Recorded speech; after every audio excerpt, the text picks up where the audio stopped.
Kembali di Apa Kabar Indonesia Pagi, pemirsa. Sebelum melanjutkan dialog kami akan ajak Anda untuk melihat bagaimana kondisi pasar ya terkini terkait minyak kita. Ini sudah ada rekan kami Farah Manila dari Biro Surabaya. Farah, bagaimana kondisi terkini di sana? Apakah memang minyak kita, fenomena minyak kita ini masih terus ramai di sana? Begitu Farah. Iya, Philip, Mala dan juga pemirsa, pantauan kami di Pasar Pagesangan Surabaya ini memang ada sejumlah toko yang masih menjual minyak kita, namun ada sebagian toko juga yang sudah tidak lagi menjual minyak kita disebabkan karena kehabisan stok. Tapi sebelum pantau berkaitan dengan harga dan juga stok, saya coba ajak Anda untuk berbincang langsung dengan para pembeli di Pasar Pagesangan berkaitan dengan minyak kita. Kira-kira apakah para pembeli ini masih bertahan membeli minyak kita? Permisi Mbak. Selamat pagi, namanya siapa Mbak?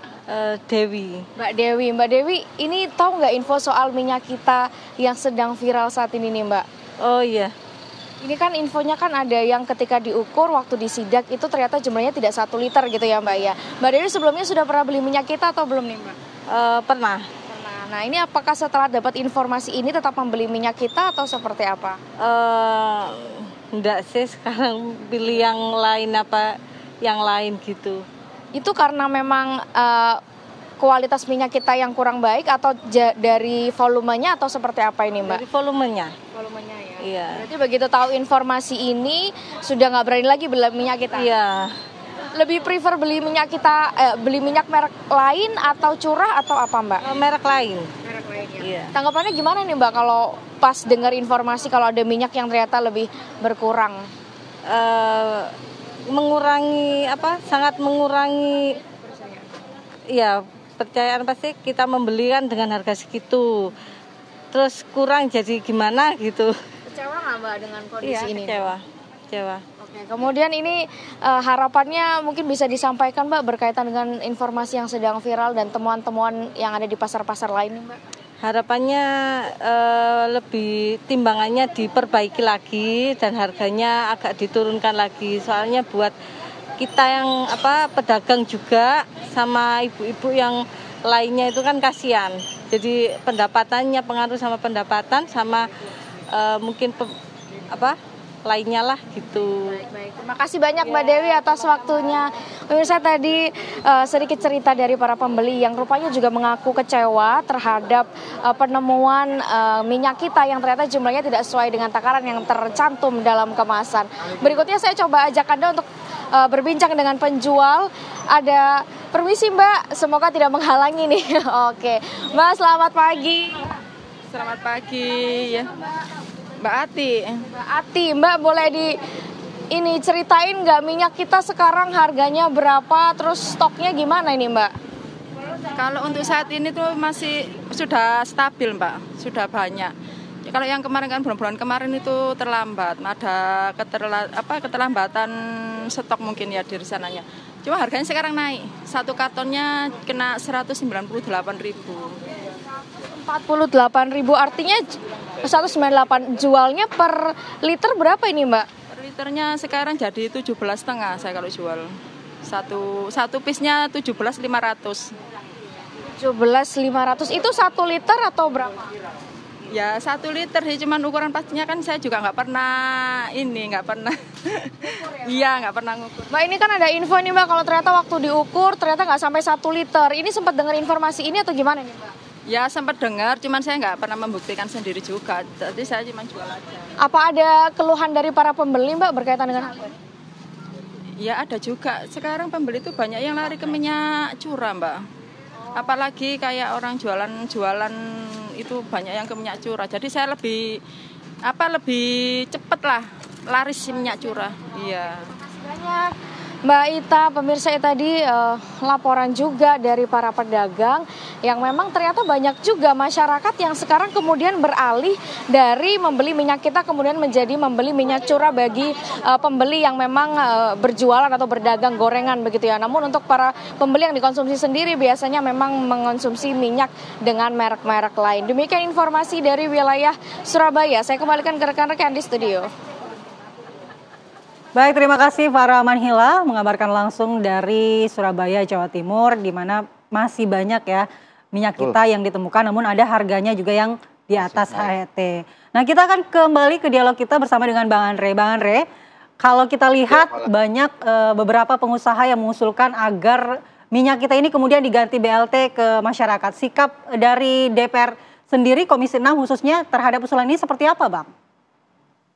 Yang jelas tentu saat ini kita setelah melakukan sidak ya, kita itu awal Maret rapat dengan Kementerian Perdagangan, dengan Mendak.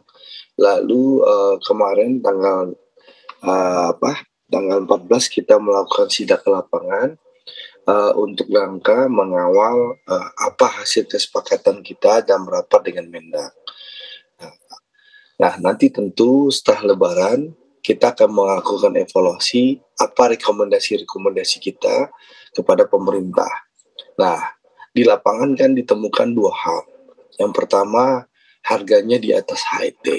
Nah, apakah nanti dengan harga di atas HET ini kita akan lakukan evaluasi di mana rantai distribusinya yang harusnya dari produsen ke D1, D2, D3 sampai ke pengecar, bahkan ke konsumen itu apakah nanti akan dikurangi rantai distribusinya sehingga harganya terjaga di HET, itu satu. Yang kedua, soal tadi pengurangan volume ya. Pengurangan volume itu sebenarnya bisa diatasi kalau pengawasannya dari Kementerian Perdagangan, lalu Satgas Pangan Polri, dan juga pemerintah 38 provinsi ini benar-benar berjalan secara efektif dan pengawasannya memang tegas dan keras. Nah, kita tahu setelah pemerintah maupun Satgas Polri turun, yang pertama ditemukan soal pengurangan volume itu kan sudah berhenti sekarang, ya. Tidak ada lagi pengurangan volume setelah pemerintah turun. Nah, sekarang yang kita dorong di DPR sementara ini ya, sebelum kita evaluasi usulan dan masukan nanti setelah Lebaran, adalah penegakan hukum. Apalagi Presiden Prabowo kan sudah menyampaikan melalui Wamentan, Saudara Sudaryono, bahwa Presiden sangat-sangat marah. Dan untuk itu ya kita mendorong Kemendak tidak usah ragu dan takut, siapapun pengusahanya, siapapun backingnya, Kemendak ya cabut saja izin perusahaannya maupun distributornya maupun packernya yang melakukan pelanggaran. Itu satu. Yang kedua, kita mendorong kepada aparat penegak hukum, kepolisian untuk memproses, ya, bukan hanya petugas di pabriknya, tapi pemilik packernya, pemilik distributornya, bahkan pemilik perusahaannya, ya, yang melakukan pelanggaran supaya ada ada hukuman sehingga mereka tidak berani lagi melakukan di kemudian hari. Ini yang kita dorong di DPR sambil nanti setelah Lebaran kita melakukan evaluasi apa kebijakan yang terbaik untuk soal minyak kita. Karena negara Indonesia ya saat tahu benar bagaimana saya yang memperjuangkan DMO itu di periode pemerintahan Pak Jokowi yang lalu. Mau bagaimana kita negara produsen CPO terbesar dunia, produsen minyak goreng terbesar di dunia, tapi kita mengalami kelangkaan minyak goreng dan juga minyak goreng kita begitu mahal di negara kita. Itu kan kejadian memalukan berapa tahun yang lalu ya Pak Saad. Tapi kami di DPR berhasil mendorong kebijakan DMO ini dan mengawal bahwa minyak goreng ini harus hadir dengan masalah. Sehinggalah muncullah kebijakan minyak kita. Dan karena pengawasan kami di DPR Komisi 6 di periode yang lalu, berapa tahun yang lalu. Nah, sekarang kalau ada untuk sementara ya sampai Lebaran, asal pemerintah konsisten saja dengan Satgas Pangan Polri, insya Allah HET akan terjaga, ya. Dan kedua, pemerintah konsisten tidak akan ada pengurangan volume. Ya. Itu kepercayaan kami. Bang Saad dulu, Bang Andre. Ya, Bang Andre, Bang Saad, tadi penegakan hukum terhadap pelaku-pelaku usaha yang nakal. Yang tidak nakal bagaimana? Yang tidak nakal ya dibina lah. Karena mereka berjalan sesuai dengan aturan yang ada. Yang nakal ini yang perlu diberi pelajaran supaya tidak nakal, kan begitu. Kembali ke habitat normal lah. Tapi saya kira intinya tadi apa yang disampaikan oleh Mas Andre tadi, itu sangat tepat. Kita produsen sawit terbesar di dunia. Lah kok kita ngontrol minyak goreng aja nggak bisa, bagaimana ceritanya? Ini yang perlu kita pelajari, duduk bersama. Ini sudah mulai tahun 2000 sampai sekarang 25 tahun. Ini nggak selesai. Kan aneh. Di mana akar permasalahannya kemudian? Akar permasalahan disparitas harga. Selama ada disparitas harga di pasar, itu akan terjadi manipulasi. Berarti mekanisme HET ini kurang tepat? Tidak perlu pakai HET. Harga dalam, kan saya produsen terbesar di dunia nih. Oke, saya atur harga pas CPO di dalam negeri, saya atur sekian. Kenapa Pak Presiden untuk untuk GKP aja bisa menentukan dengan tepat 6.500. Lah kok ini kok nggak jalan? Sama aja. Nah, kalau ekspor harganya sesuai dengan mereka. Tapi jangan harga ekspor itu dibawa ke dalam negeri. Ini yang keliru. Harusnya jadi harga dalam negeri itu harusnya rendah.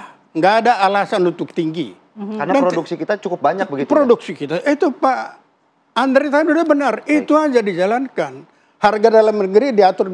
Nah, begitu harga dalam negeri rendah, hati-hati timbul manipulasi, nyelundup. Nah, ini kita perlu jaga di bea cukainya dengan regulasi DMO tetap berlaku. Selesai.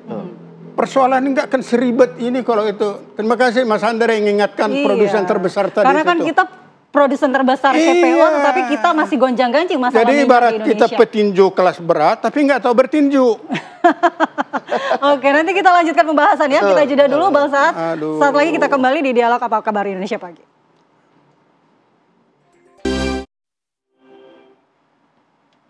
Kembali di Apa Kabar Indonesia Pagi, kita minta dulu tanggapan dari Pak Sudaryatmo. Pak Sudaryatmo setuju nggak dengan Pak Saad tadi kalau mekanisme HET tidak usah tapi diganti dengan harga yang realistis gitu? Ya sebenarnya begini ya, tidak banyak negara yang intervensi di harga termasuk HET kan gitu. Karena harga itu sangat liquid kan gitu loh. Sangat liquid, sulit dipegang gitu. Jadi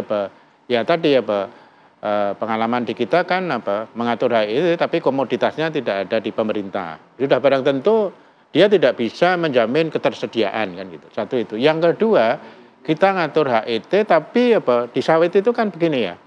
Kita ngatur HET tapi komoditas sawit itu kan komoditas global yang harganya fluktuatif kan gitu loh. Jadi kita ngatur HET kalau kita juga pada saat yang sama input atau bahan bakunya itu juga bisa dikontrol kan gitu. Faktanya kan kita tidak bisa mengontrol bahan baku kan gitu loh. Jadi ketika kita ngatur HET pada saat zaman bahan bakunya fluktuatif, pasti akan ada kontraksi kan gitu loh. Ketika harga bahan bakunya tidak stabil, tapi harga jualnya stabil kan gitu loh. Itu yang distorsi lah. Menurut saya ini ya, kita harus duduk bareng dibahas bersama, tapi goalnya saya setuju bahwa kita kan negara yang produksi sawit terbesar itu mestinya tidak masuk akal sampai masyarakat itu kesulitan mendapatkan minyak tanah kan. Jadi seperti di awal saya bilang, kalau dari si konsumen itu tetap yang pertama itu pemerintah menjamin ketersediaan, kemudiannya harganya terjangkau itu dalam konteks reasonable, fair bagi konsumen dan bagi pelaku usaha.